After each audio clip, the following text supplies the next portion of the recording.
Hello everyone, this is Mayor Karula. As you know, 15 days ago, I was coming back to the United States from Turkey, and I shared with you that the Customs and Border Patrol agents took away my phone after holding me and my family for almost 3 hours. Thanks to this fine young man, Brother Ahmed Muhammad, and CARE New York, I am coming back today to New York to get my phone back. He was able to get it back within 12 days. So I want to thank you, Ahmed, very much. I could share with you that it was an extremely frustrating and terrifying experience. So quickly, I shared with people in my post the questions that I was asked.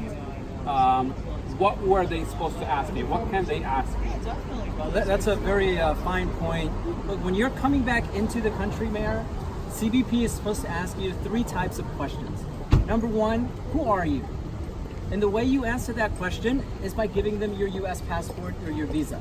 Right? As a U.S. citizen, Mayor, you have the absolute right to re-enter your country. There is nothing CBP can do to stop you from coming back into your country. All right? That's the first type of question.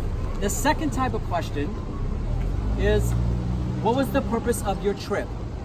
You went to Turkey? They should have asked you, why did you go to Turkey? So I could simply say visit family. Visit family. Okay. To do business. Whatever it was, that's all you have And to that's say. where it ends. The third type of question they can ask you is, what are you carrying with you? Okay. Are you carrying any paraphernalia? Are you carrying any seeds that are not supposed to be allowed to come back into the country, right? That's really easy. Basically, you say, look, I'm not carrying anything. Search my bag if you want. Okay. Right? If they ask you questions beyond those 3 topics, you don't have to answer those questions. Okay. And that's exactly what I did when I became frustrated, is they started asking me, do you know about any terrorist groups forming over there, or did you meet any terrorists? And that's when I felt insulted after serving my community for over 18 years as an elected official. Prior to that, as a volunteer fireman, I felt that I was selected basically because of my name and identity. Absolutely. Why else would they ask you that question?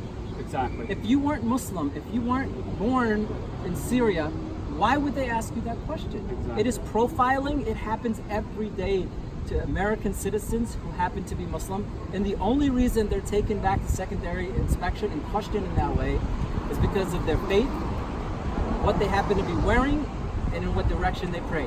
It's illegal, it's unlawful, CBP should not be doing it. And thank you so much for speaking out and being a community leader on My this pleasure. issue. So now, because I stopped answering questions, because I told him enough is enough, I don't want to be harassed, he said, well, now we have to inspect your phones. Tell us about how do we deal with inspecting a phone? Look, CBP number 1, they think the Constitution doesn't apply to them at the border. That's not true. We're in court right now fighting these issues to force CBP to get a warrant based on probable cause before they start searching the lives of Americans, mostly American Muslims, at the border. So what happens if the CBP agent says, give me your phone, and if you don't do it, I'm taking your phone away? Number 1, you should not give them your passcode, because then they can just copy and download your phone and they have your whole life. Right. So, look, who knows what these CBP agents are going to do with this information? They don't have a right to it. Right. Look, and you ask them, why do you want my phone? Even CBP will say, we only search phones if there's reasonable suspicion. Objective, reasonable suspicion. So you should ask them, I believe you did this. Right. Why are you searching my phones? What are the reasons? And what did they tell you? Because they were told to do so.